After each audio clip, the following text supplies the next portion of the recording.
I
seen your picture, your name in lights above it. This is your big debut. It's like a dream come true. So won't you smile for the camera? I know that if you have a change of heart, Ricky, don't lose that number. You don't wanna call nobody else. Send it off in a letter to yourself. And in the east, stowing away the time.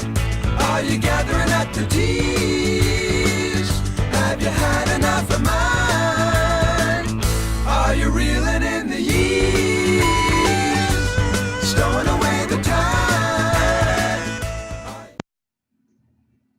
Hello, vinyl community. This is Matt, and today's a sad day, and we've had quite a few of them in the last year and a half or so at the music industry.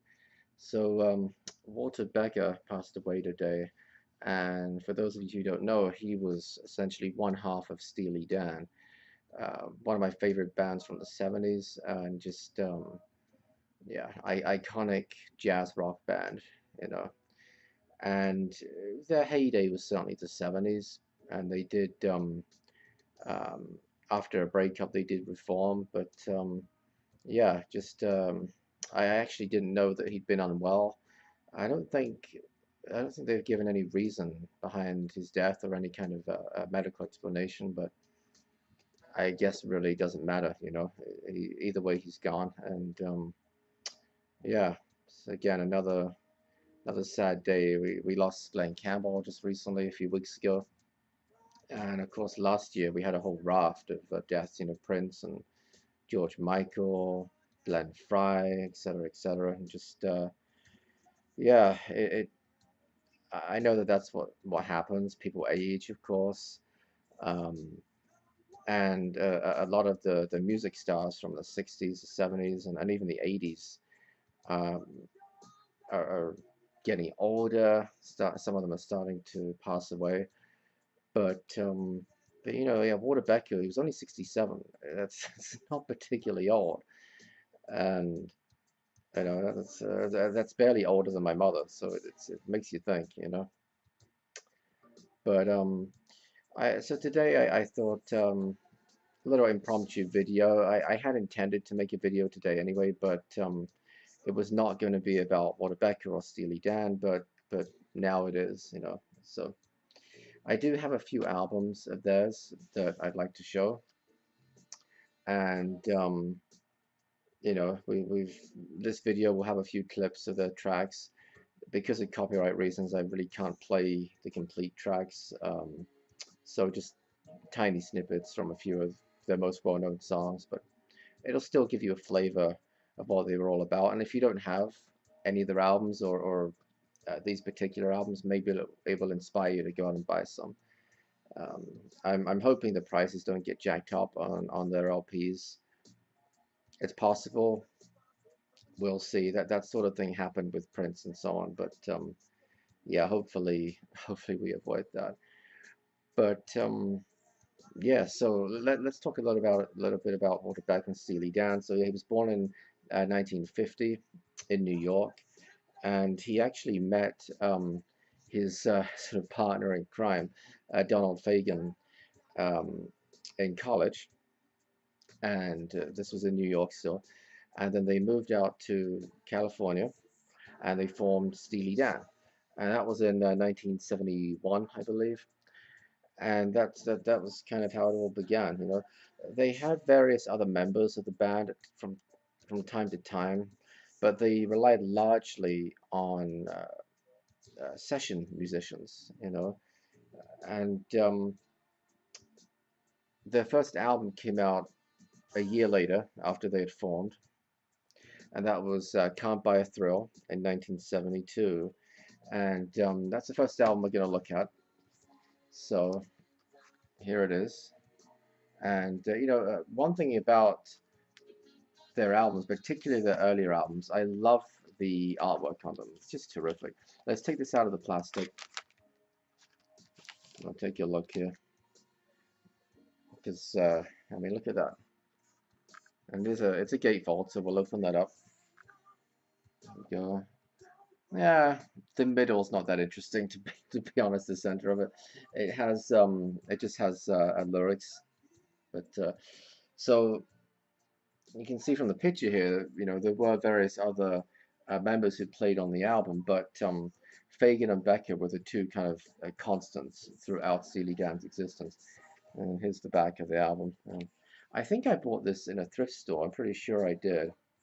It's a thrift store I've been to a number of times. They're really expensive for the vinyl, to be honest. Thrift store, you think of vinyl being kind of, a dollar, maybe $2 or $3, but not usually any more than that. And I think this was maybe somewhere between $5 and $8, but it's actually not a terrible price for the album, but it's just a terrible price for a thrift, you know. But I'm glad I bought it because this is a terrific album, especially when you bear in mind, again, this is their debut, and just really, really impressive, and it really set the tone for what was to come. So let's take a look at the track listing because this has a couple of the most famous songs on it right off the bat. So Do It Again is the first track, and that is one of the most well-known songs. Dirty Work, Kings, Midnight Cruiser, Only a Fool Would Say That. And then side two, we have Reeling in the Years, and Reeling in the Years is just one of their iconic tracks. So just a great song. Fire in the Hole, Brooklyn Owes the Charmer Under Me, Change of the Guard, and Turn That Heartbeat Over Again. Um, my favorite tracks on the album, Reeling in the Years is probably my favorite track on the album, but again, it's a really, really impressive debut album. Um, there's not too many artists, I think, that come out with an album right out the gate that really solidifies their identity and is as great an album as this. So yeah, their their records were, I don't want to say they were all released. This is on ABC Records. I don't know if they were all released on that label, but I think most of them were. So let's take a look at the record. Certainly the stuff in the 70s. So here we go. Very nice indeed.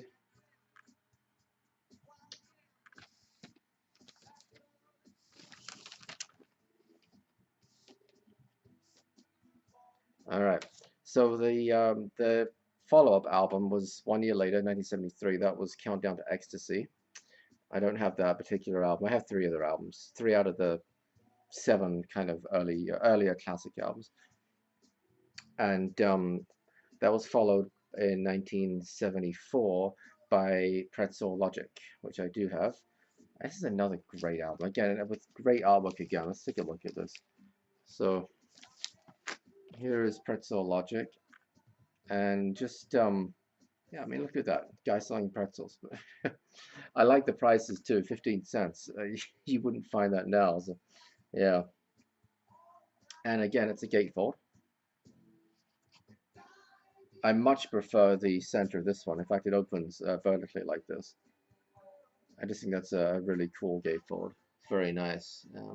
No lyrics this time. just sort of, some special thanks and some kind of engineering and so on notices. And on the back, just a continuation of the front cover, which actually we can open out completely like that. And there we go. There's our guy selling his pretzels. This also has at least a couple of their most famous songs. So let's have a look at the track listing.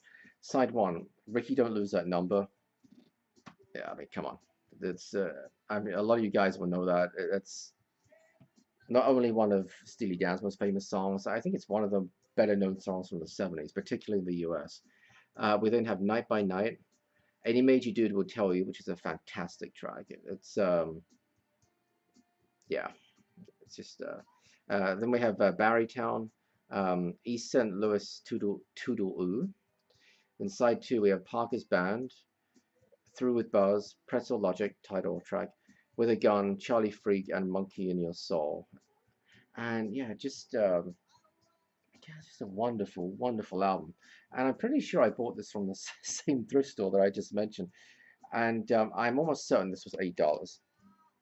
But I was happy to pay it because it's in good condition. I mean, it's in in sort of grading terms, it's at least VG plus, so that, it's pretty solid.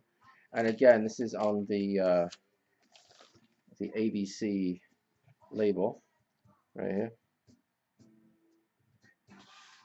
So okay, after Pretzel Logic in 1975, we had Katie Lied, which I've never listened to, but I've heard good things about. I've heard it's supposed to be a very good album, so that might be on my wish list, my to get list. Then that was followed by the Royal Scam in '76, and then came kind of the big one in 1977, and that was Asia, which I will get out of the plastic again. There we go. And this is probably their most well-known album, and in my opinion, it's definitely their best album. This is the kind of album that you can use as reference material for how good vinyl can sound.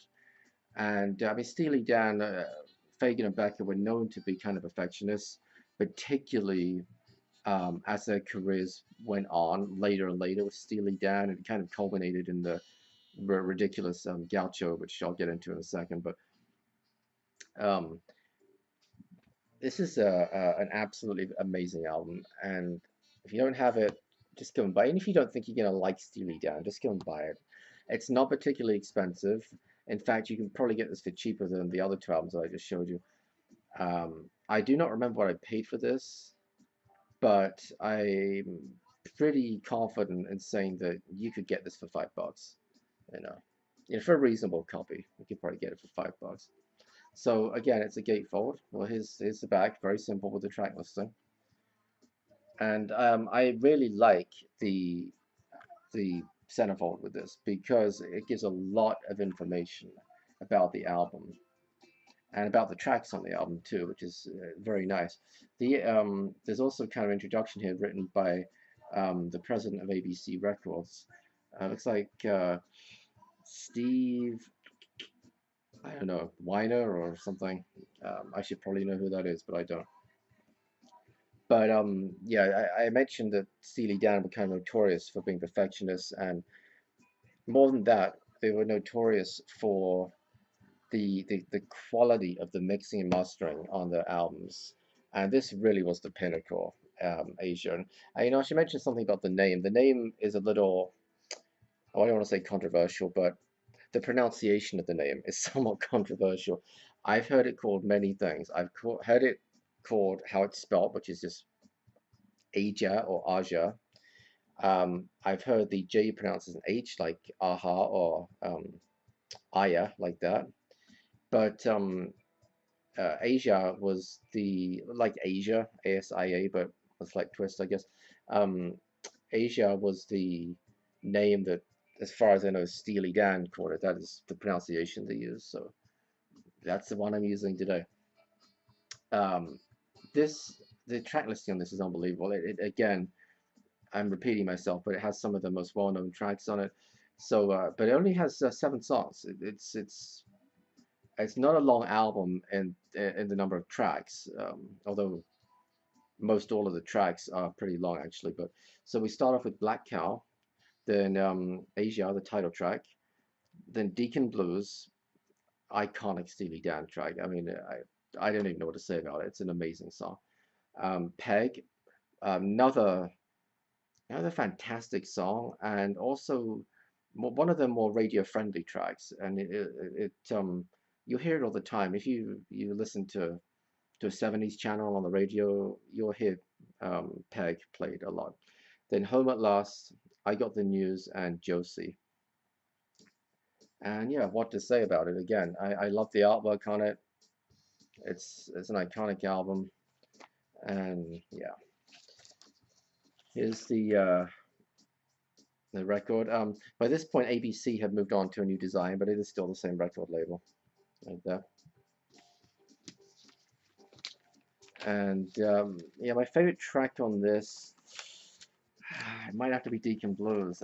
It's probably a little cliche, but it's just it's such an iconic um, track that I might just have to go with that and stick with it. But yeah, so let's talk again a little bit about Warner Becker. So um, he played the bass and the guitar, occasional backing vocals for Steely Dan, and he also co-wrote a bunch of the songs, of course, with Fagan, and yeah, just really sort of they created such a unique sound, this jazz rock sound, that in a way you think wouldn't have been radio friendly. Um, and in some places it wasn't. I'm going to talk about, many of you guys know I grew up in England, so Steely Dan were not very popular in the UK. I'll go into that in just a second. They probably should have been, but you know. But yeah, they were together in their first iteration for about 10 years until about 1981, and they this sort of brings me on to the next album in the little list that I'm going through here, and that was Gaucho in 1980. It took them nearly 3 years to finally release the album, and it was in a way a labor of love for them, but kind of a love-hate relationship, because it was ultimately largely responsible for them splitting up. Oh well, going on an extended hiatus, I guess you might want to call it. But yeah, they spent so much time on this album. They went through so many musicians on it, like dozens and dozens of musicians at one time or another played on the various tracks on the album. And the pressure they were under from a commercial standpoint with Gaucho was just tremendous. And I think they had just had enough. And in 1981, about a year after Gaucho was released, they called it quits. And and that was it for over a decade. And finally, they did reform in 1993, and that was really initially to go touring. They toured. I'm not actually sure if it was a worldwide tour or a U.S. tour, but that was the purpose of the Reformation, was to have this tour, and then they released a couple of more albums in 2000, 2003. They released Two Against Nature and Everything Must Go. Um, and in some ways, like they never left. But yeah, so they, they had a 20-year gap between albums, between Gaucho and Two Against Nature, 1980 and 2000. They you know, big gap, but everything happens for a reason, and so on. So and Becker actually himself had 2 solo albums as well. Funnily enough, one would think that those solo albums would have been released between 1980 and 1993 when they were formed, but they weren't. They were released in 1994, and which was 11 tracks of Whack. And then in 2008, he released Circus Money. but no other solo albums. You know, I found that kind of interesting. I didn't know he'd released any solo albums, to be honest with you. But yeah, I found it interesting that the solo albums were not released during the hiatus of Steely Dan for whatever reason. But so I mentioned earlier that Steely Dan were not popular in the UK, and they really weren't. I I don't really know the reason for that. It's just one of those things. I don't know. I mean, in the US, they had a bunch of pretty big hits. The biggest hits were probably "Do It Again" from "Can't Buy a Thrill." They got to #6 on the US charts. Then "Ricky Don't Lose That Number." I mentioned it earlier. It's just iconic '70s track. That got to #4. Um, that from the Pretzel Logic album. And then Peg from Asia got to #11. And they had a couple more as well. Deacon Blues, also from the same album, that made the top 20. And then from Gaucho, Hey 19 got to #10. So, you know, not too shabby. You know, they weren't like knocking out #1s or anything, but again, in many ways, their music was it wasn't that commercial, so it was a real credit to them, to their perfectionism, to the production values that most of their albums have, that they were able to have as many hits in the US as they did. But in the UK, and again, I grew up in the UK, they, oh, I wouldn't say they were virtually unknown, but it wasn't too far off it either. The only significant hits, um, really, that they had in the UK, there were two of them. One was Haitian Divorce, which is from the Royal Scam. That one got to #17 in 1976, and the only other UK top 40 was "Do It Again" from "Can't Buy a Thrill," and in 1972, and I think that only just scraped the top 40. And nothing else, you know. They have one or two others that charted outside the top 40. You know, those charts are tracked, but it's the top 40 that's kind of where it's at. And for whatever reason, just didn't really didn't crack it in the UK. Sometimes that's the way it goes, you know. It goes the other way around too. Plenty of artists go from the UK to the US and don't make it. But yeah. So that pretty much all I have to say.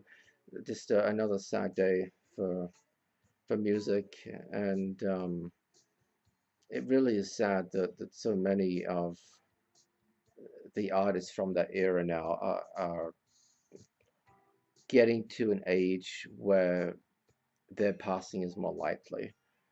And I don't even remember the '70s. I was only just barely born in the '70s, so I certainly don't remember it. But it is my favorite decade for music, probably. Well, I like the '80s, but if I'm being truly objective, the '70s and Steely Dan are a part of that. You know, they're just um, a pretty big part of it, really. Yeah, yeah. So I would definitely recommend you guys, if you don't have any of the Steely Dan albums.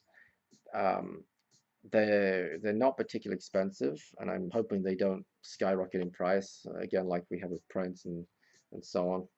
Hopefully the prices stay pretty reasonable. But yeah, go check them out. Go to your record store, go on eBay. They do occasionally come up in thrift stores. I don't see them very often. I have seen Asia once or twice. Um, I think I bought my copy online, but I have seen it once or twice in thrift stores. But usually doesn't tend to come up. Maybe in other parts of the world, other parts of the country, then maybe you see them in every other thrift store. I don't know, but yeah, really go buy one or two of their albums. I don't think you'll be disappointed, particularly if you just listen to the production values of the album. They're just fantastic. Like the mastering that's done on it. That stuff was really just made for vinyl. Sounds unbelievable, especially Asia, especially Asia. So thank you as always, guys, for watching. I wish this video was you know, on a made on a slightly happier note, but you know, it is what it is. So So RIP Walter, and yeah, thank you guys as always for watching, and until next time, bye bye. But if you have a change of heart,